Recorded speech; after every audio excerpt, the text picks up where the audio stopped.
This meeting is being recorded. Tonight we'll go back in time to seasons past, when 22 men graced the rugged fields of yesterday, fighting for one more first down, one more yard gain, one final score, which would bring victory after 60 minutes of battle on the gridiron. Tonight we'll explore the world of Gridiron Greats.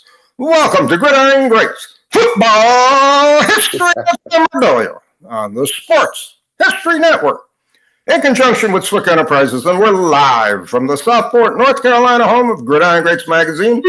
I'm Bob Swick, publisher and editor of Gridiron Greats magazine, and I'll be your host for the show. Gridiron Greats is the only publication in America that focuses upon the history and memorabilia of the North American football game since its inception in 1869. We cover 150 plus years of football history and memorabilia. You can find us on the web at gridirongreatsmagazine.com. It is at this time I'd like to introduce my co-host, the senior contributing writer to Gridiron Greats magazine, a football memorabilia historian specializing in pre-World War II items, in particular Red Grange, and also Seattle Seahawk items, in particular Steve Largent. He has, from Portland, Oregon, Mr. Joe Squires. Joe, welcome to the show. Great to be here, Bob. Good morning to you. Good morning. We're doing a early morning recording session here today. We're going to have a wide open forum, but we're going to look at two things in particular, some amazing auctions that have occurred over the past couple weeks. And then we're going to talk about a football set. We're going to go back to that. We talked about several football sets in the past, and today's subject is going to be looking at a 1958 Topps football set. So, Joe, I'm going to hand off to you, and let's get started on these auctions here and see what was out there and what things sold for.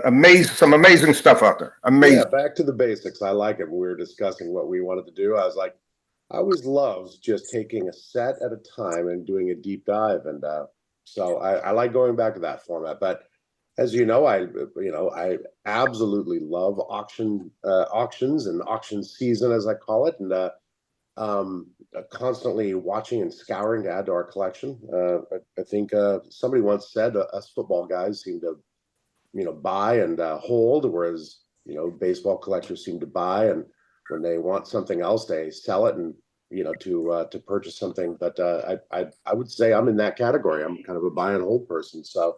Yep. Always looking to add some really high profile items sold in an auction, and I thought it'd be kind of fun to recap Heritage, who fired off last week. It seems like Heritage has auctions that end every week, and if you look on auctionreport.com, which massive amount of auctions, it's very difficult to even keep up with what they have and what's going on. Couldn't agree more. And if you look at auctionreport.com, which is this website that tells you what auctions are coming up and stuff like that, like Heritage has 4 auctions listed, as coming up, it's pretty fascinating. But first and foremost, one that I was watching with, as a, way beyond my budget was a 1962 Topps football wax packs box with 24 unopened packs. So 1962, very rare. Those are the solo packs. They're not the wax packs. This was a wax pack box. Okay, it was a wax pack. Okay. Yeah, so 1962 wax packs box, beautiful. The box is in great shape. 24 unopened wax packs is inside of it. BBCE certified. Went for $150,000. 180 with the VIG, and if you do the math, that's $180,000 divided by 24. That's $7,500 per pack. Normally, the last couple of 62 wax packs have gone for the 3,500 range. So somebody paid roughly double to have that box assembled for them, and not collated together. So. Okay, let's throw out some scenarios. First scenario, I really believe whoever bought it is going to keep it as is. Totally agree. I would cringe if somebody bought that and then decided to open it up and then decided just to get cards graded so they could get PSA 10 cards. However, given the amazing nature, I'm putting it eloquently, of graded cards and the fight for anything that is PSA 10 or greater, I find it not hard to believe that somebody might do that. I mean, I could see in a single pack, if you got the spare $5,000 to throw away, hey, you break it open, it's the cost of a vacation or whatever. You get lucky, you find a PSA 10 Unitas or whatever, or Star or Jimmy Brown, and you get it graded and you're golden. You got 2 vacations out of it type of thing. But at the same time, though, again, that's a lot of money for an unopened wax box. I mean, that's a serious amount of money. Serious. That's an incredible amount of money. I mean, but hey, we all collect pictures of men in tights on cardboard, so none of us can cast stones. That's somebody who wanted to add it to their collection. That's somebody who's a 1962 collector who that needs to bookend their collection. That's somebody who's a wax collector like me, who is missing that one box. But you could assemble that box for that. You could just slowly buy 24 packs of 62. And then every once in a while you'll find a 62 box, empty display box up for sale, and you could put that together. You could walk into BBC. You could walk into BBC with those PSA graded packs, 24 of them in the box, and just say, "I'd like to, Steve Hart, I'd like you to cut these open and put that together." And he's got a phrase for that. He'll put on the sticker, these were put together. I think they call it assembled. Right. Going back, it's interesting you mentioned that, a 62 collector may want it as a companion piece or whatever. Yeah. I go back to the 70s and I go back to the early 80s, and it was very common, and I saw this more in baseball than in football. Guys would collect an unopened box, they would collect a empty box, and they would collect and save the wrappers from what they opened to make the set. And that was really common in the late 70s, early 80s. So I started doing it with football, saving wrappers, and I didn't save all the wrappers. I saved maybe 2 or 3, starting roughly, I want to say 77, and up through the explosion time of the early 90s. And I always said to myself, I kick myself because I should have saved my 65 wrappers.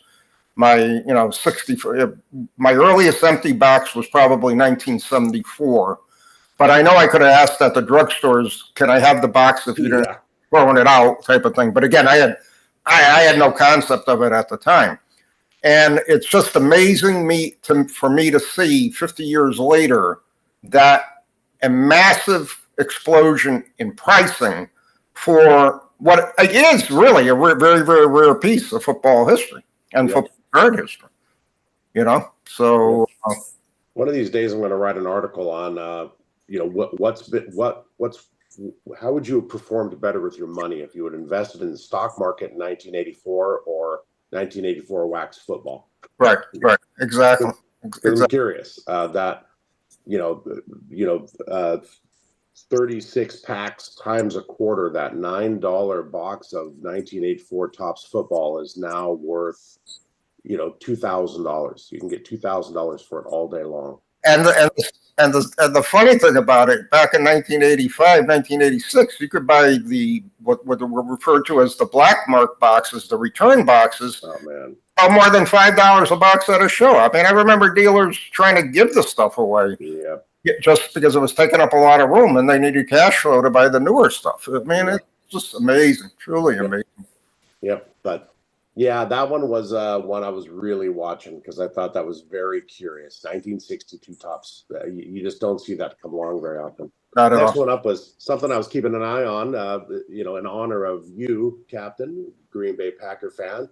1975 Jerry Kramer Green Bay Packers Hall of Fame ring. This is Green Bay Packers Hall of Fame, Ring of Honor, not, kind of Ring of Honor Hall of Fame, Right. not the Hall of Fame Canton. From the Jerry Kramer collection, came with a letter of authenticity from Jerry Kramer himself.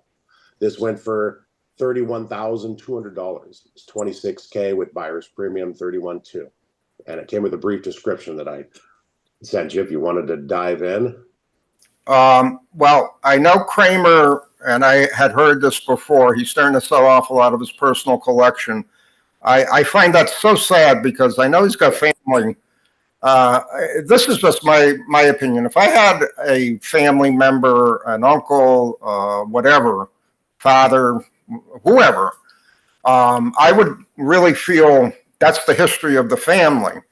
And I would try to hopefully not need the cash, but try to preserve everything, make a small museum to the player. And in Kramer's case, to me, it was been very, very easy with all the memorabilia he's had out there over the years. Who knows? Maybe his family. I don't know much about him as much as you do, or Jared would, but maybe his family doesn't have the means. Right. And that's sad, again, NFL's literally a multi-billion-dollar business, and we can't afford to support the older players, and they're going to reach a hard time, so they have to sell off their collection to financial security. That to me is just pathetic. Totally. I don't want to sound glib about it, but I mean, $26,000 goes to Jerry Kramer. Yeah, that's a lot of money, but it doesn't move the needle on a lot of things. You got it.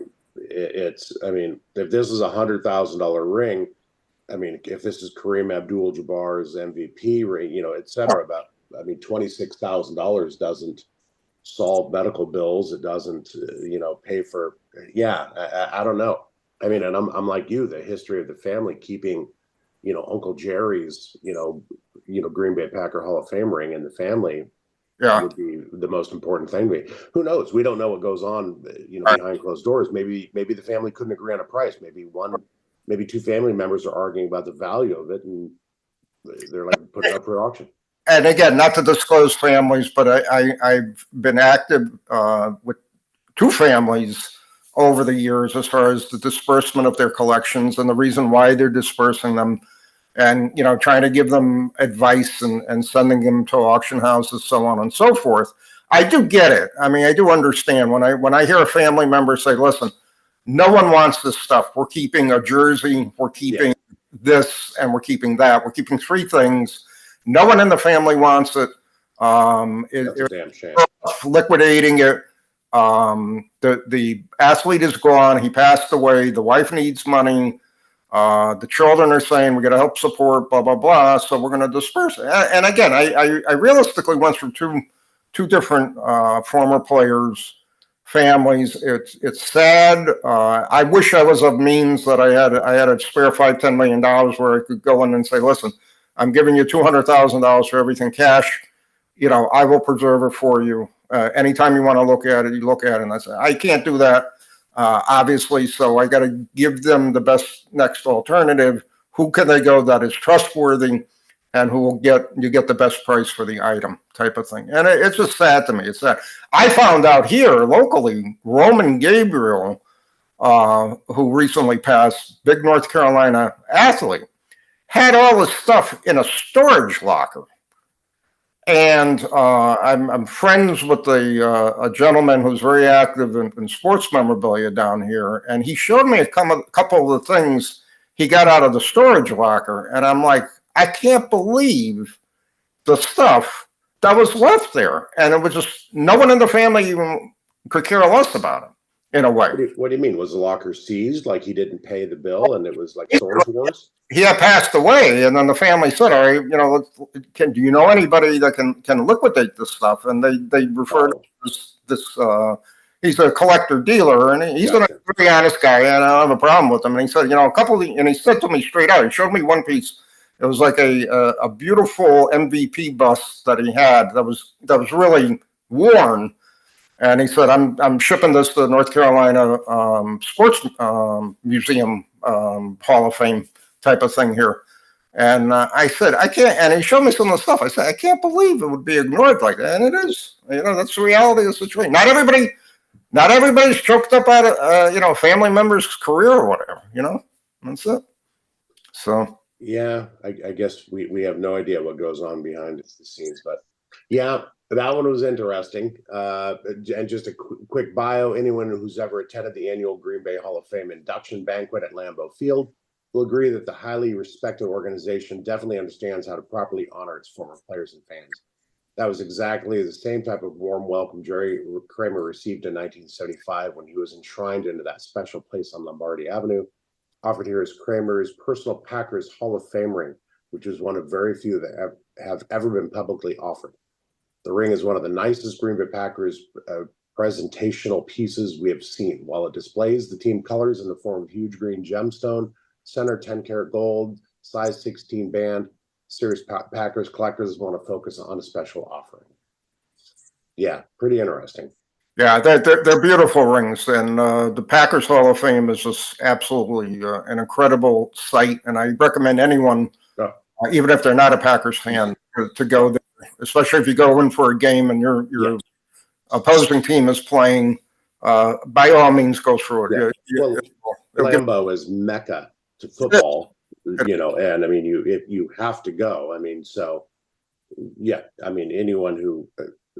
I think I've mentioned this, but my wife Stacy and I, our goal when we got married was to visit every NFL stadium, to have a photo of me wearing a Steve Largent jersey in front of every NFL stadium.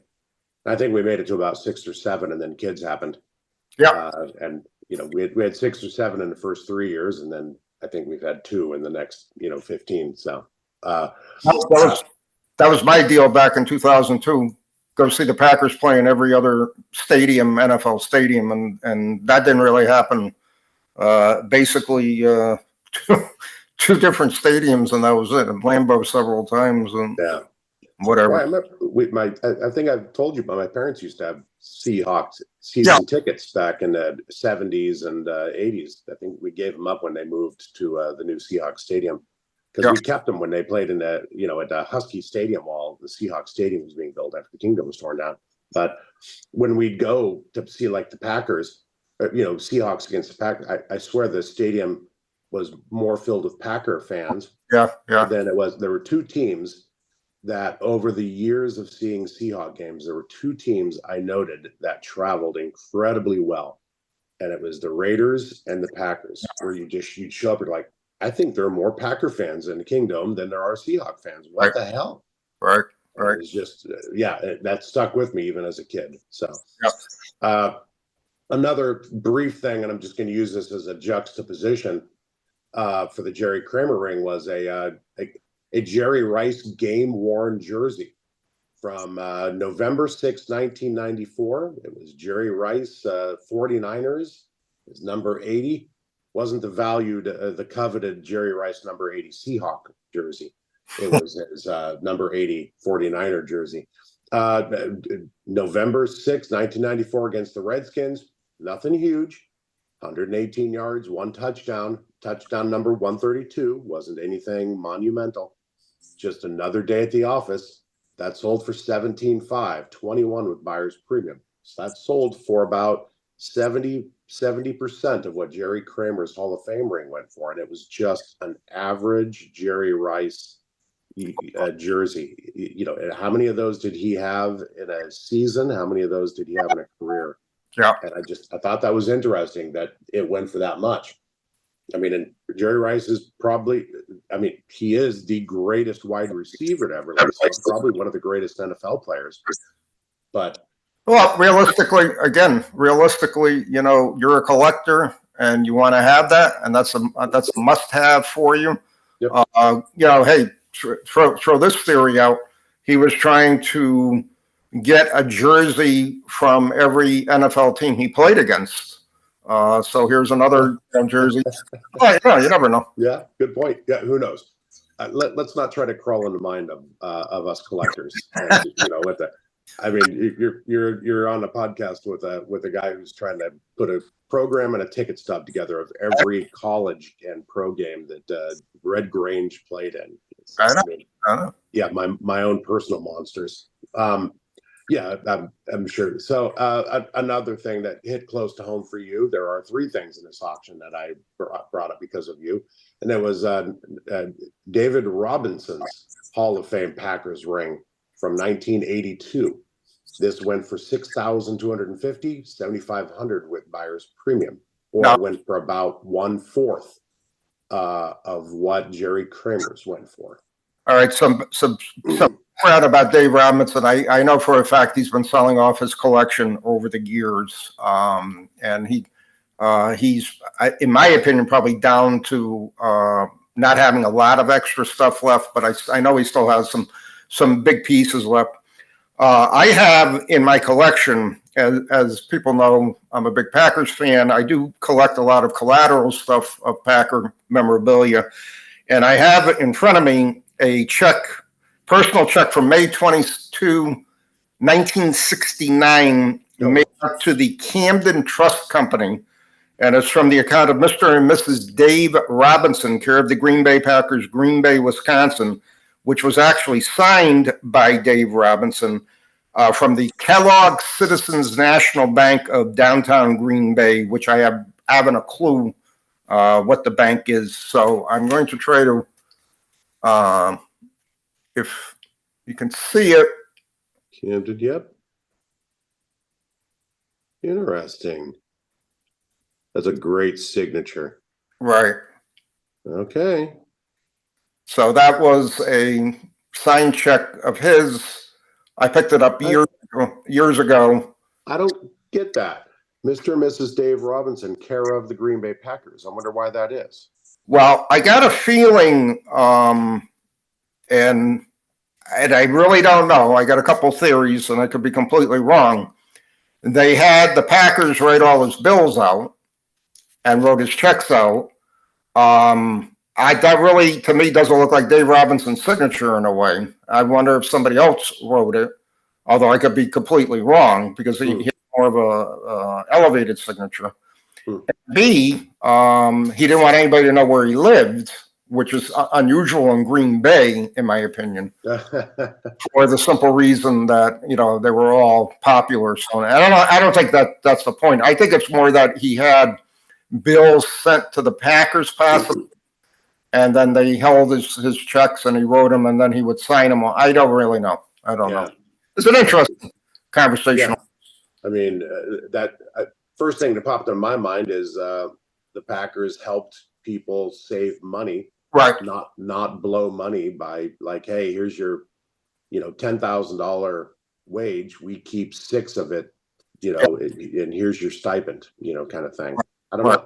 And that truth was not uncommon back in the 60s and or 50s, where they knew some guys that would either gamble, drink, or whatever their entire check away.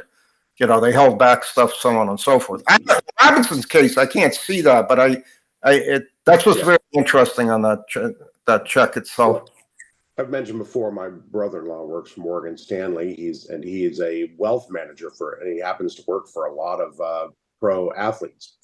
And it's very, very common for their salary to be sent to him and for him to pay their bills. Yeah. So I would imagine they have a check similar where it's like, whatever.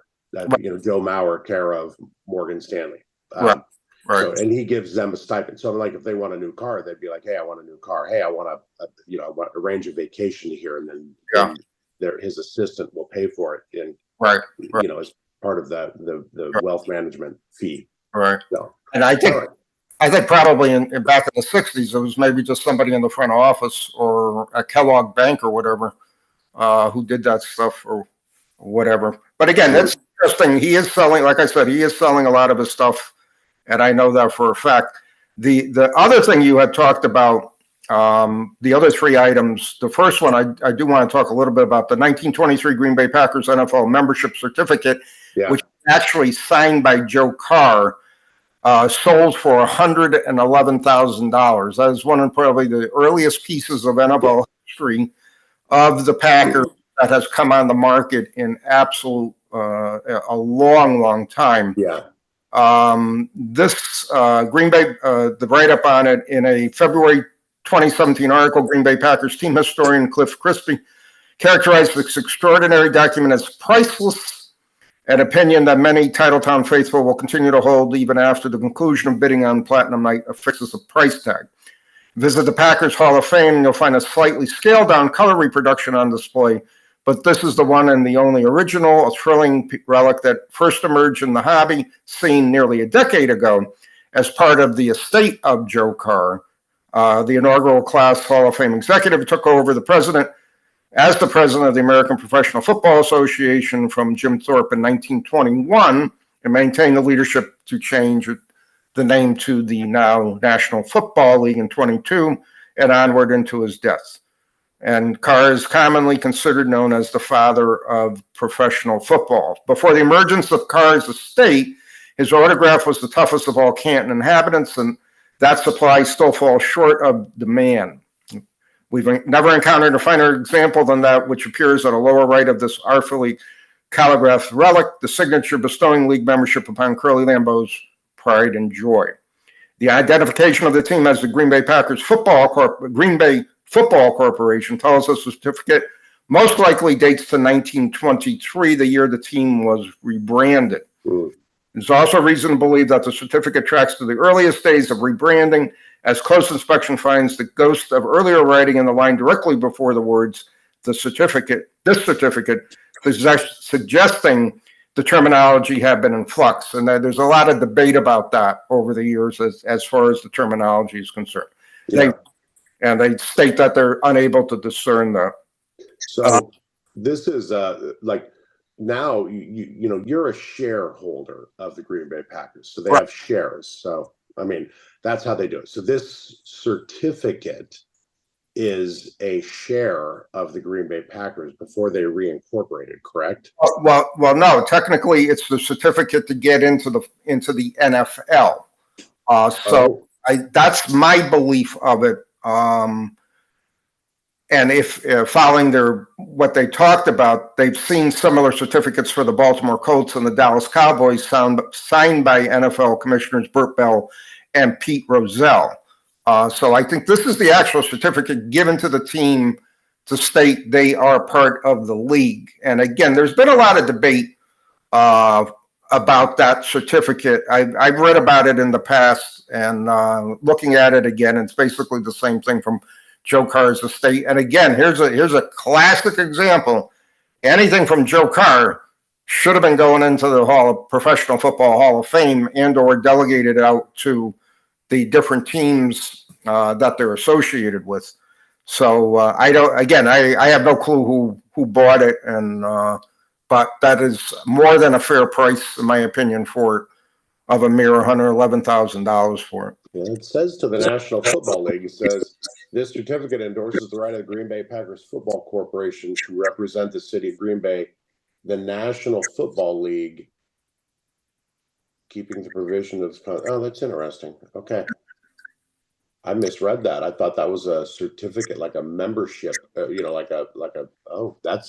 should have gone for more. That is here's welcome to the league. The NFL. So, and again, if you saw the one I saw before was the Cowboys one from the early 60s, and that was very similar to that, not in the verbiage and obviously much more up to date leagues-wise. So, but very interesting. Okay. Well, then this should have gone for a lot more. If this is the certificate that got the Green Bay Packers into the NFL.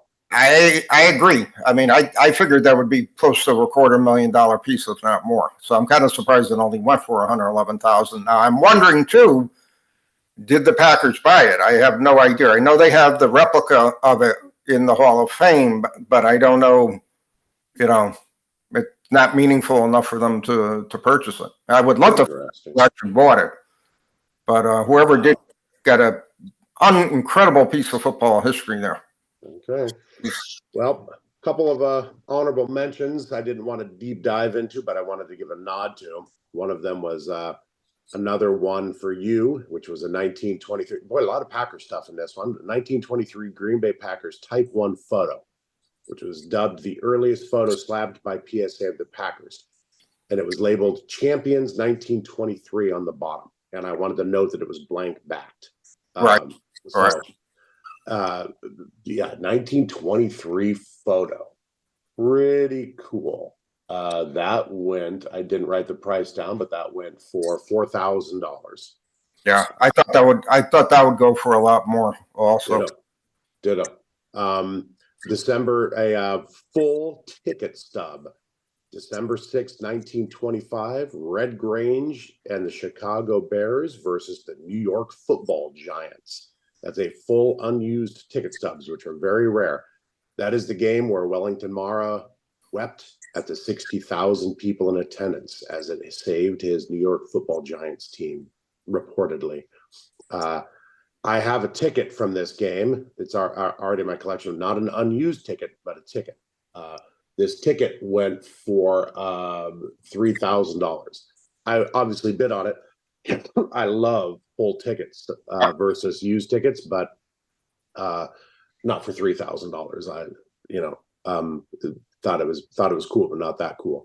And then finally, a really cool thing, and along the Red Grange vein, a Thanksgiving Day, 1925, Chicago Bears versus Chicago Cardinals. And for the first time, it's announced Red Grange is in the lineup, just coming out of Illinois.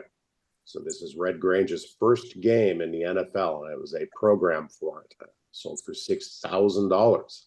And I wanted to say congratulations to you-know-who for landing your white whale.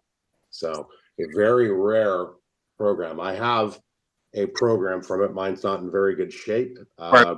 Missing a couple pages, but I kind of like my gently worn one. So I was watching as this went into the wee hours of the auction. So a really cool, rare program, a very cool, rare ticket stub, a cool auction, a lot of rare items. Yeah.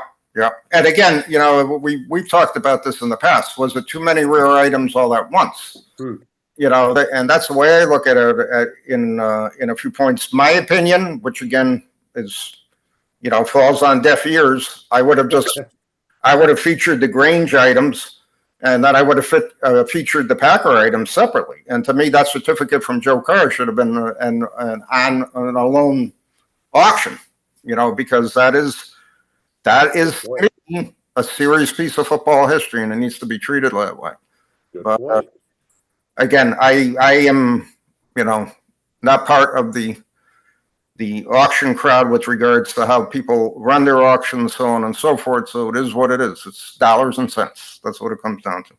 Great, Joe. Very, very, very, very cool items. And, hopefully our listeners, I know many of them and viewers are following a lot of these auctions. And I hope if there was anything in any of those auctions that you picked up with your collections, that was a great pickup, to say the least. All right, moving on. I'm going to talk a little bit about the 1958 set. And to show that I'm older than dirt, I was born in 1958. As I approach very rapidly my 66th year on the face of the earth. 58 set was a set I got my first few cards from back in the late 70s. And I didn't finish this set basically until like 1988, looking for a bunch of cards. And again, to clarify myself, my set is not graded in any way, shape, or form, and it is not near mint, gem mint, however mint you want to say. It's basically a nice VG set with most cards grading VG and at most X. To me, there are not a lot of near mint cards out from 1958, contrary to what is available in the marketplace. However, I didn't find them over the years. But again, there were two cards that were elusive to me, believe it or not. And I'm going to show those two cards first, the lesser card first, and then the second card, which is more prevalent. This is my 1958 Andy Robustelli card 15. All right. And the reason why it was tough find to get in Connecticut, Robustelli was a hero in Stamford, Connecticut. He was a businessman. He was well known in Stamford, Connecticut, and great guy. I had the opportunity to meet him one time per chance at a dinner Down to earth guy. He was a normal guy. Somebody you would like as your next door neighbor. He played football, ran businesses. Great guy. Was very, very prevalent and well known in the community. But very, very nice card. I did want his card to be better graded than the other ones, and I spent a little time trying to find one. And I always love that pose when he's got his hands off like that. Yeah. And now this is I guess theoretically the most valuable card in the set, and that's It is indeed. that is not in great shape. It's more, I'd say VG at best. The JB, the Jimmy Brown. Yeah. And that's my card number 62 is rookie card, Jimmy Brown rookie card. This is the last card that I picked up, and the Robustelli card from the set. And you don't keep those in top loaders or anything like that, Bob? I keep everything in my binder. Okay, so you pulled it out of your nine sleeve or whatever it's called. I shot to Richie Barrett, who designed these labels for me for the box collection. So I have these all inserted, and then I keep them all in Ultra Pro platinum sheets, 9 pockets. 9 pockets. That's very good. Single sheeted. That's awesome. I switched to that. I think I told you. I sent some pictures of my son putting a bunch of loose cards into 9 pockets. I love the smell of them. I love the feel, the texture of the cards. I went away from graded sets to raw sets and binders, and you can just flip them open and look at it. The nicest part about it is, if I get time, and I do try to look at my collection. I'm not the type that, it is a museum and you don't touch anything. I'm actively looking at my stuff, so on and so forth. And I just love pulling out a binder and, looking at the cards. A couple other key cards in the set. This one, I remember this card I got years and years ago. And that's my Johnny Unitas. Oh, yeah. Not in great shape. Card number 22. But it was a Unitas. And I hate to say it, I think I paid like $5 for this card, which was unheard of back in like 80, 81 at a show. And this card is actually in kind of nice shape. And I got this in the mid 80s. Was my Bart Starr card 66. That's classic. Classic photo of Starr. Yep. That's the one. The one thing that's nice about, to me, the early sets of Topps, Fleer, Philly, there were small sets. They weren't these, what happened beginning in 72. Yep. Right through, I think whatever the largest set was, 659 cards or whatever. Oh. You could make a setup. It was doable, especially back in the 70s and 80s and early 90s, on a lot of these sets. And if you didn't mind near mint cards all the time, you could find some nice X cards, so on and so forth, and you can finish your run. And it's, to me, it was a fun time for collecting. Yep. And I just don't see it today, because I really don't see set collectors, and I don't understand how set collectors can actually collect a set if you open it up packs, because we got so many different parallels, inserts, you name it, and you only got a handful of the regular set. So I don't know what these are. Well, we've talked about this. We've been the old man sitting on get off my lawn, kids. Even Todd Tobias, when he worked at PSA, was complaining about Panini refractor purple prism.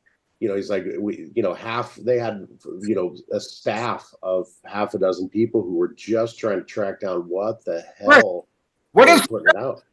What is the current? I go back to 2021. We moved down here to pass the time. I started buying packs in the store. Yeah. And I could buy them in Walmart or Big Lots store. And I'm paying $10 for a rack pack, and I don't even know what they are. And I'm looking at all these slight variations in cards. I said, "You got to be kidding me!" This I mean, it was amazing. Yeah, I'm still angry at you because I remember you doing that. Then you got me into that during COVID, and next thing you know, I'm on Target's website ordering up Yeah, boxes of stuff and opening it. I opened like 4 wax packs. I'm like, I don't know what any of this crap is, and it ends up just getting beat up and thrown away. yeah. So I saved the wax packs, or the I still have the blaster packs. count box here with all the cards in there. And the only thing I took out were the Packers that I found in it, and I got them in a box. And if I know somebody's collecting something, I'll send them a card or two or whatever. I mean, it's just, what a joke. I mean, it's not unbelievable. Little bit of data on the 1958 set. Excuse me. I love PSA. If you go to the registry, Yeah. We'll have this little article, and I know quite a bit about most of the sets, but it's always cool to do these little refreshers on it. And when we do a deep dive on a set like this, a lot of times I'll go to the interweb and look things up, and near mint Mike Thomas's set, his website has great information, but a lot of times the PSA, somebody has written an article about it, and most of them are a decade old, so the stats are off, but they're pretty good.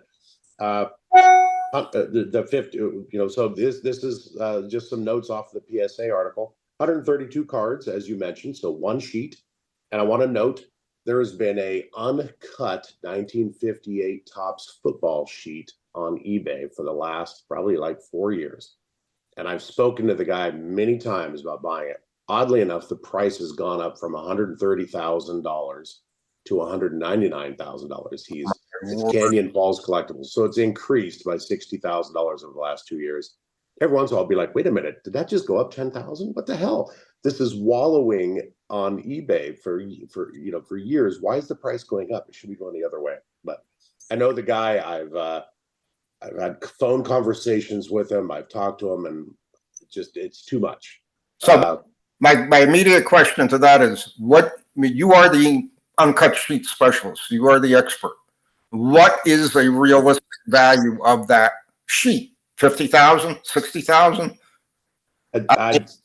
I'd say right in there. Yeah, he purchased it. Angel price. He purchased it in 2009, $4,500. Wow. They bring that up in the PSA article, and he also the gentleman who owns it also told me that. And I think he mentions that. He even links it in his. Nope, he took that down. He used to have that in the link.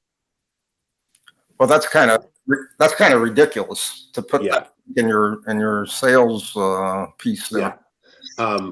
But I would think it would be a $50,000, and that's. I can't see it being more than $50,000, and even at $50,000, that's high because again, it's a limited audience, and knowing what he actually paid for it, you're saying, okay, you get it. You buy something, you want to make money on it, so on and so forth. Yeah, 15 years ago. Yeah. 199,000. Come on.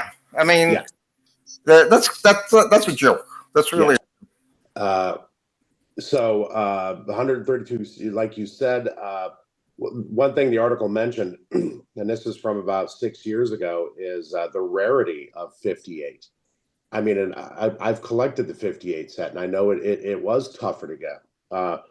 It noted there have been 18,482 58 submitted to PSA for grading versus 31,757s and 30,059s.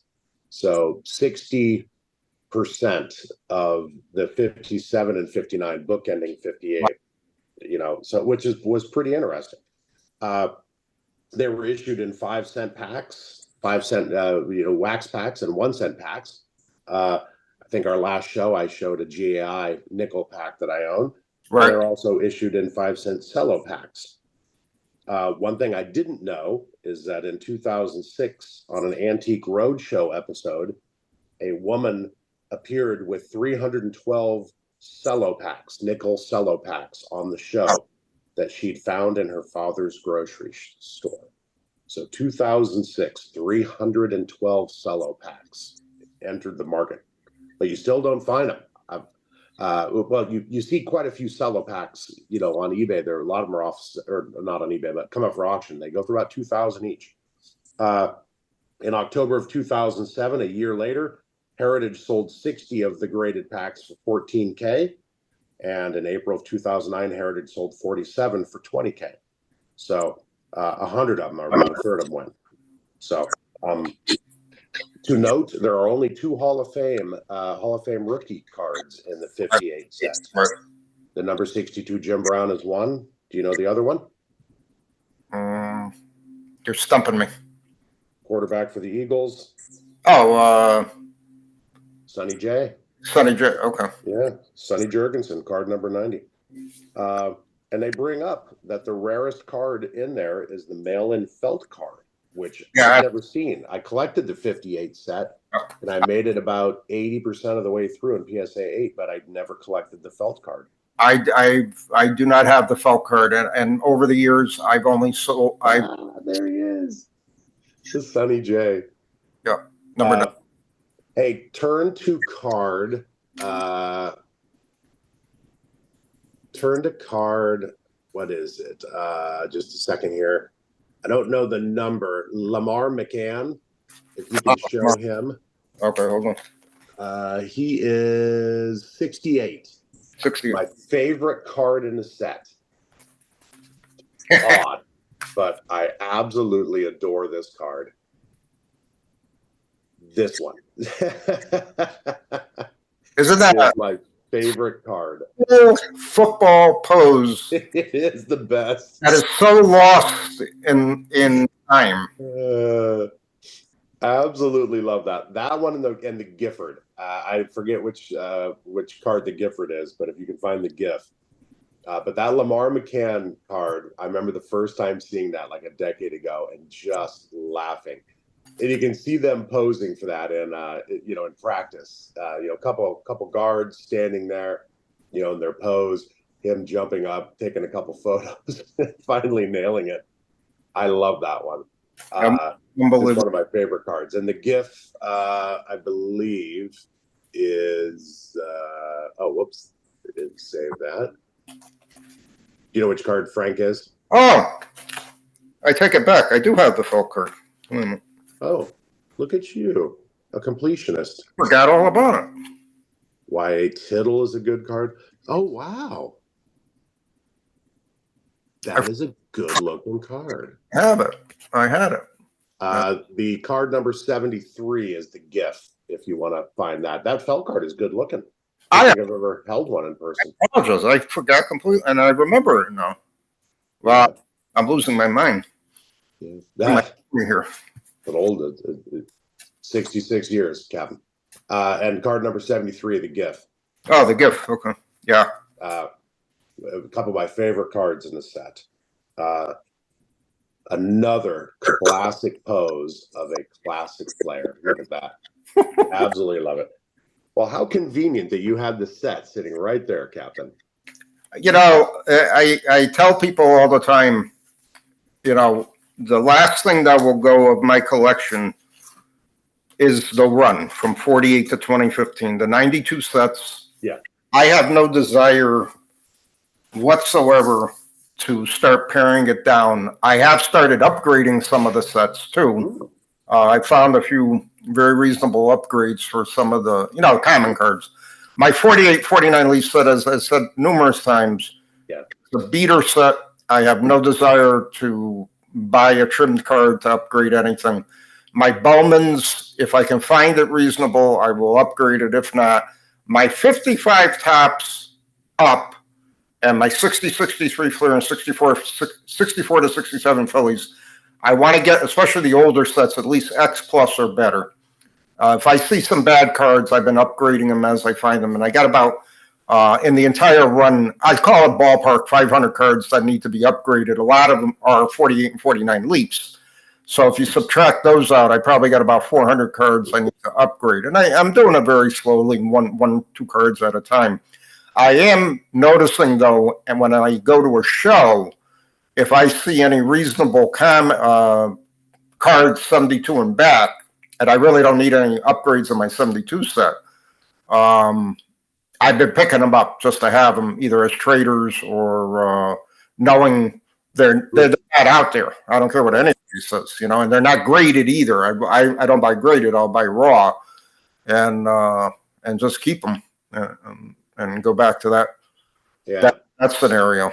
So, do you own any any wax packs? Because at a national, I forget. I think that was 8-9 years ago. I remember opening a 65 Philly pack with you. It was GAI, right? And you opened it. You said, "Hey, this is resealed because the booklet should be this or something like that." And right. Yeah, that which surprised me, and I was like, man, boy, the captain has opened a lot of 65 Philly wax if he knew exactly how how that was folded in there. I knew right away that was, and I'm kind of surprised even back then that they would grade something like that and not know that was resealed. But again, it is what it is. I don't have any more wax packs. I got rid of them all over the years. And one of the last things I did with one of my own wax packs that I did not sell was at the national dinner back in Baltimore, the second national dinner. I opened up a 76 wax pack at the dinner, and I got a bunch of commons. There was not. I was really focused on pulling a painting again, and I didn't get it. And I can't remember. Somebody's son was there, and I gave him. I told him, take whatever you want on, and he took a few cards. I said, well, take them all if you want. He said, no. And whatever cards he took, I don't exactly remember.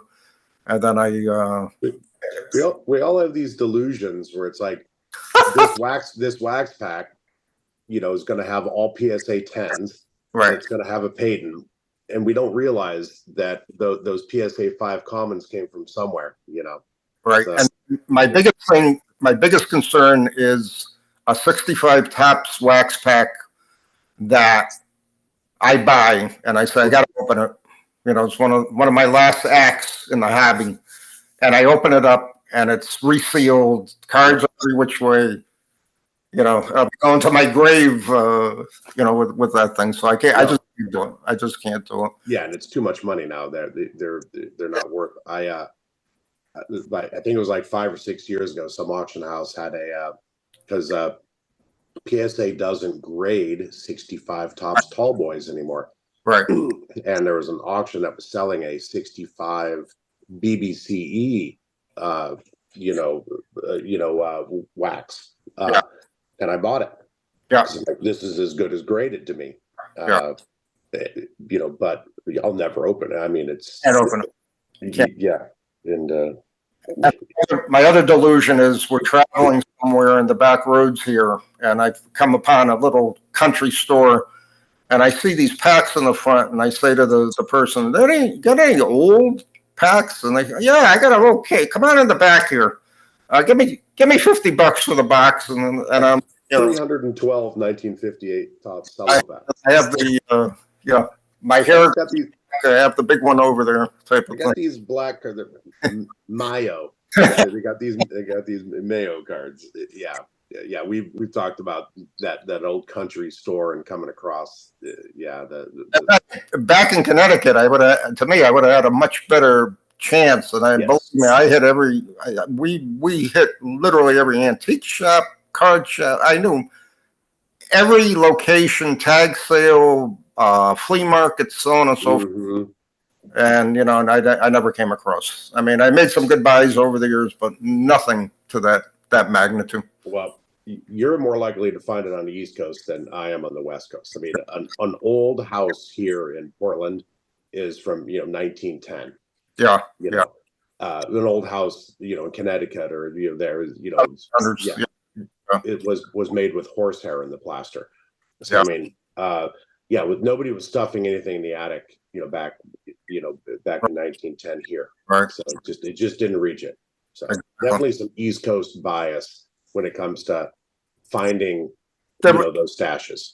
Yeah, there were more. They kept everything. A lot of that was a farming mentality. You didn't get rid of anything, and you just kept everything, and that's it. Well, the not to talk little round baseballs that people hit with sticks, but somebody just found a Mickey Mantle card. I mean, their uncle was a collector, passed away.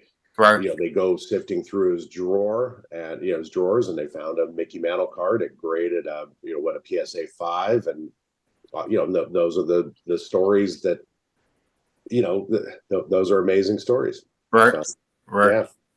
yeah, I love it. Joe, we're almost out of time, so I gotta go right into our 2-minute warning. What'd you pick up on today's show? I love back to basic stuff. For our listeners, you know, Bob and I text quite a bit.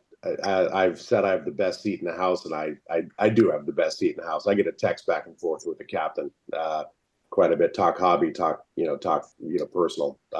We texted back and forth. I'm like, hey, let's just do a show. Some heritage stuff ended. I have it saved, and you know, let's talk about that, and let's get back to basics. And I love just talking a set with Bob. I mean, it's fun. It's cool.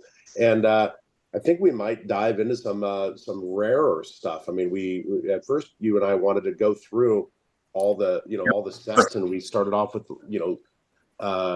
with Chickle and Leaf, and we're up to 58 now. But I think, you know, I threw out a couple ones like the 26 grain. You know,